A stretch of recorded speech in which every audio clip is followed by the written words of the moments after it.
Queridos amigos e irmãos, estamos de volta e vamos continuar falando sobre o arrebatamento.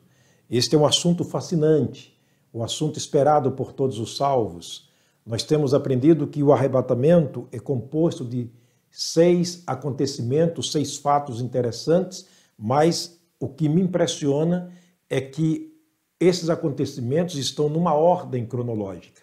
Observa que primeiro nós vimos que na volta do Senhor Jesus, o que acontecerá primeiro é a volta dele, a sua volta gloriosa. Segundo lugar, o que acontece?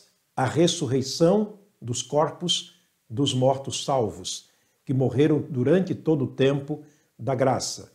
E, em terceiro lugar, acontecerá o quê? A transformação dos corpos de todos os salvos vivos de todos os tempos. Logo em seguida, é claro, o arrebatamento dos corpos de todos os salvos, tanto daqueles que foram ressuscitados, quanto daqueles que foram transformados. Então eles serão agora arrebatados para estar com o Senhor. E é claro que depois do arrebatamento, resta agora o quê? O encontro. O encontro com o Senhor. Onde se dará este encontro? Paulo, escrevendo ainda na carta aos Tessalonicenses, ele diz no versículo 17 do capítulo 4, o texto que estamos lendo, entre linhas, ele deixa uma frase interessante. Ele diz, nas nuvens, a encontrar o Senhor nos ares. Portanto, o nosso encontro se dará nos ares. O nosso encontro se dará nas nuvens. O Senhor Jesus não pisará nesta terra. Não, ele virá até as nuvens. E ali nós estaremos encontrando com ele. Vamos orar. Senhor, nosso Deus e Pai, obrigado pela grande e viva esperança, Pai, de um dia sermos transformados ou ressuscitados e juntos subiremos a encontrar o Senhor nos ares. Deus, é grande a nossa expectativa, porque também é grande a nossa esperança de ver o Senhor Jesus assim como ele é. Sabemos, ó Deus, que todas as imagens que temos neste mundo, que hipoteticamente tentam nos dizer quem é Jesus, está muito longe daquilo que João escreveu no capítulo 1 de Apocalipse. Nós vamos vê-lo assim como ele realmente é. Esta é a nossa grande esperança. Este é o nosso grande desejo, a nossa grande expectativa. Pai, queremos rogar pelos nossos amigos que nos assistem todos os dias em todas as mensagens, que ainda não têm este privilégio, esta alegria, este desejo, este anseio. Que o Senhor esteja colocando no seu coração o grande desejo de conhecer Jesus agora, através da tua palavra, e futuramente conhecê-lo e vê-lo assim como ele é. Nós oramos com gratidão no nosso coração, no nome do Senhor Jesus, o nosso Salvador. Amém. Interessante, queridos, que quando Jesus veio a primeira vez, ele viveu aqui na terra. Durante 3 anos e meio, aproximadamente, ele realizou um grande ministério. Durante 33 anos, a sua vida durou aqui neste mundo. Ele pisou essa terra, ele viveu com os homens, ele foi morto e sepultado. Ressuscitou, está sentado à destra de Deus e ele prometeu voltar, mas ele não pisará nesta segunda vinda a este mundo, ou seja, nesta volta dele ao mundo, ele não pisará essa terra. Ele nos aguardará nas nuvens e o nosso encontro, a nossa primeira reunião, se dará com ele ali. Então ali seremos avaliados, ali seremos julgados pelo Senhor, é chamado de o tribunal de Cristo. 1 Coríntios capítulo 3, a partir do versículo 10, aconselho você ler na sua Bíblia. Ali então se dará o encontro, o julgamento dos salvos, e não será um julgamento para condenação, será um julgamento para avaliação de entrega de prêmios. A entrega é dos galardões. Aí disse Paulo que se a obra de alguém permaneceu, este receberá galardão.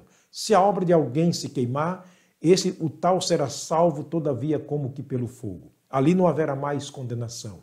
Haverá simplesmente uma avaliação para entrega de prêmios, porque Jesus Cristo disse lá em Apocalipse: cedo venho, e comigo está o galardão que eu trago do meu Pai, para dar a cada um segundo as suas obras. Então esse momento vai ser muito glorioso.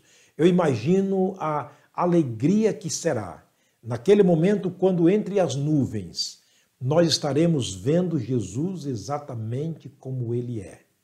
É claro que nós temos uma imagem distorcida através da religião, conforme fomos ensinados, da pessoa de Jesus.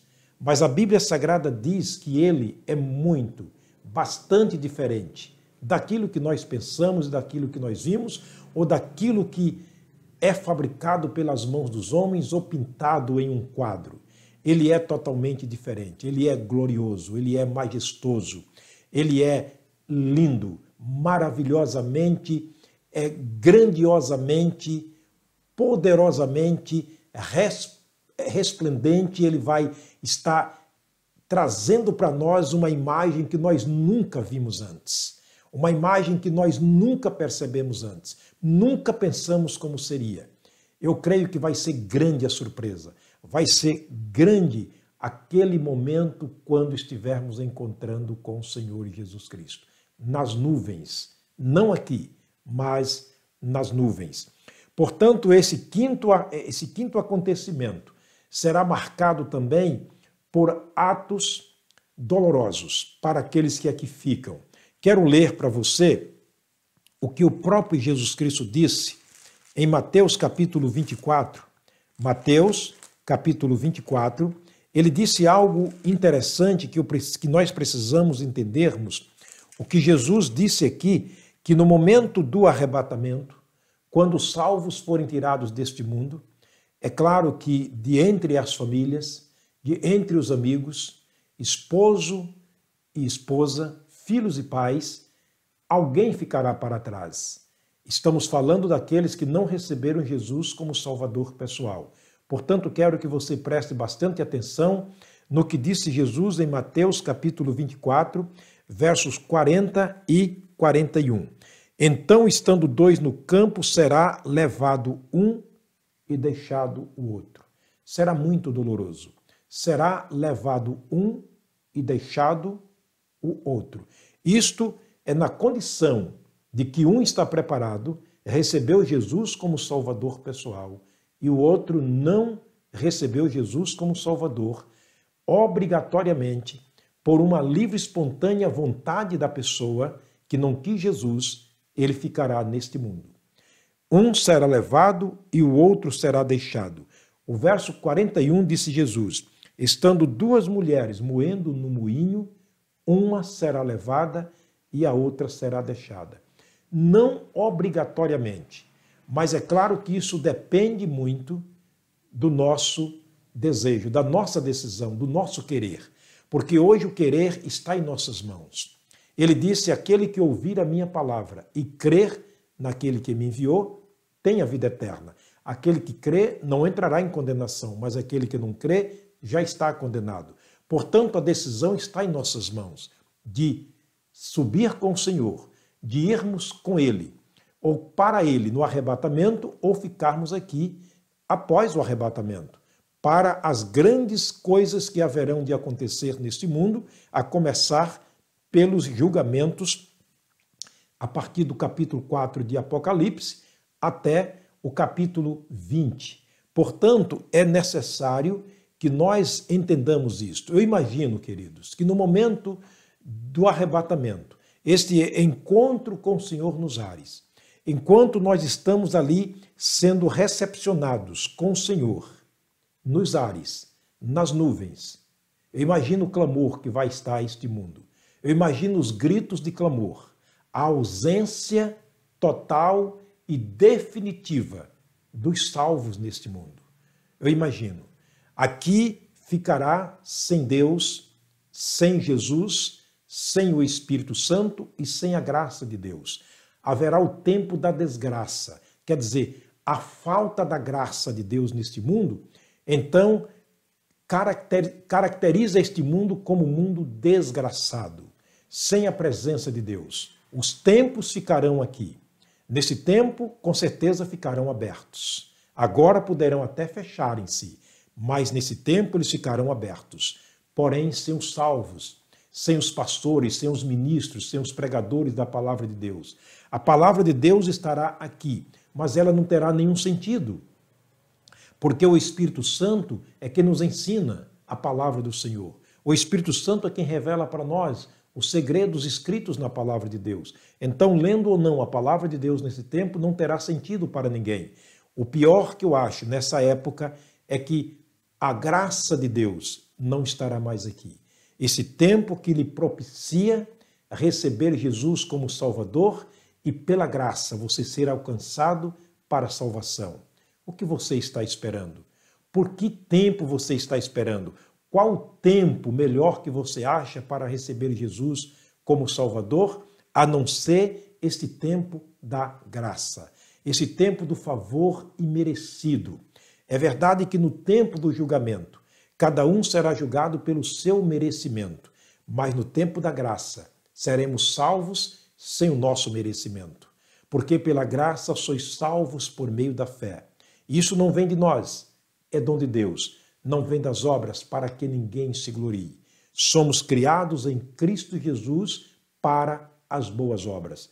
Portanto, aquele momento do arrebatamento, aquele momento do encontro com o Senhor nos ares, aquele momento de grande alarido, de voz de arcanjo, de trombeta de Deus, e juntando a voz dos salvos que estão subindo naquele maravilhoso encontro com Jesus, imagina recebendo de volta aqueles que partiram dentre nós, os nossos queridos, nosso pai, nossa mãe, nosso irmão, filho, esposa ou esposo, que partiram salvos por ocasião da morte.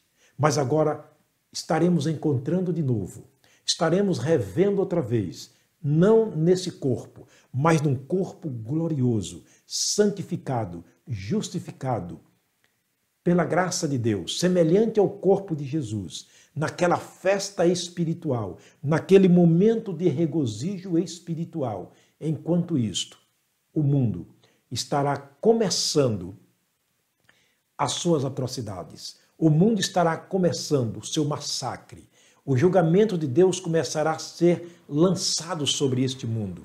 Os homens e mulheres que não quiseram Jesus no tempo da graça, eles passarão por um tempo de grande tribulação. Disse Jesus, é uma tribulação como nunca houve desde que existe gente no mundo até aquela data, até aquela época. E por fim haverá um julgamento para serem lançados definitivamente para o lago de fogo que arde com fogo e enxofre, onde estará a besta, o falso profeta, o anticristo, Satanás e todos os seus comparsas. Querido, não perca a oportunidade de receber Jesus Cristo agora, de abrir o seu coração e receber Jesus Cristo agora. Eu fico imaginando quando Jesus Cristo disse, estando dois no campo, será levado um e deixado o outro. Duas mulheres trabalhando no moinho, será levada uma e deixada a outra. Você imagine o momento súbito e a pessoa desaparece, simplesmente desaparece. Você imagina, você que é marido, crente, a sua esposa não crente. Estou aqui fazendo uma hipótese. Vamos supor que você seja um homem crente e a sua esposa não seja salva. Ou vice-versa. E num dado momento, se é à noite, você acordará à noite e olhará para o lado da sua esposa, do seu esposo, e ele não está na cama. Desapareceu, simplesmente desapareceu. Você imagina estarem os dois juntos em um determinado lugar. De repente, subitamente, alguém desaparece. Inexplicavelmente, sem aviso prévio, simplesmente por ocasião do arrebatamento. Você imagina então o trânsito deste mundo.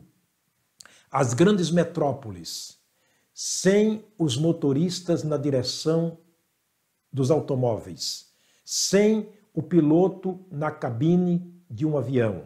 Você imagine então, será na verdade um momento assustador, será um momento tenebroso, será um momento que ali começa a agonia, a tribulação, a tristeza, os gritos de desespero, enquanto isto ali nas nuvens está havendo uma grande festa, um grande banquete, porque os salvos estarão em reunião neste maravilhoso encontro marcado pelo Senhor Jesus.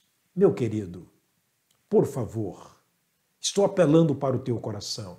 Eu sei que eu estou falando a pessoas boas neste mundo, mas a bondade humana não pode redimir a alma do homem.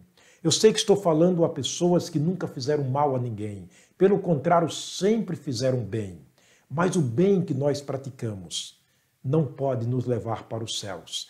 O que nos leva para os céus é a bondade de Deus revelada na pessoa do Senhor Jesus. Ele está agora te chamando, ele está te convidando para recebê-lo como Salvador.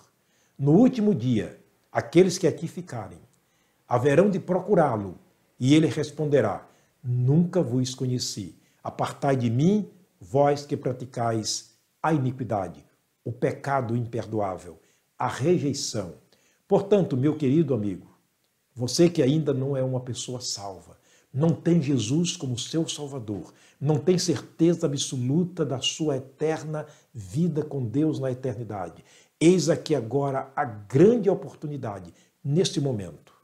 Você não precisa estar num templo, você não precisa estar numa reunião de culto, você não precisa estar diante de um pregador presencialmente falando, porque você está virtualmente agora diante de um pregador da palavra de Deus, que tem compromisso com a palavra do Senhor, um embaixador do Evangelho, um embaixador dos céus, te convidando neste momento, te fazendo o maior de todos os convites da vida, para você tomar a maior, a mais preciosa, mais grandiosa e a mais importante decisão, que é a decisão de ir para o céu. Quer receber Jesus como seu Salvador? Agora, diga para ele: Senhor, eu reconheço que sou um pecador e que eu não posso salvar a mim mesmo. Por melhor que eu seja nesse mundo, eu não posso salvar a minha vida, mas reconheço que o Senhor Jesus veio, morreu na cruz, no meu lugar, pagou o preço do meu pecado, pagou a minha grande dívida que eu não podia pagar diante do Pai.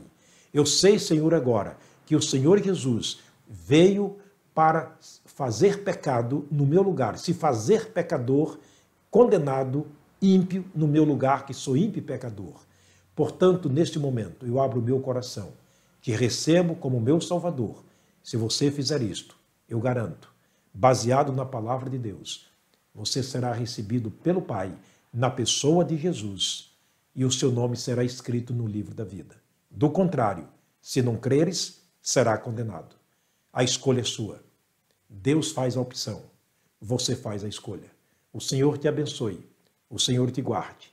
Até a próxima mensagem, se o Senhor nos permitir.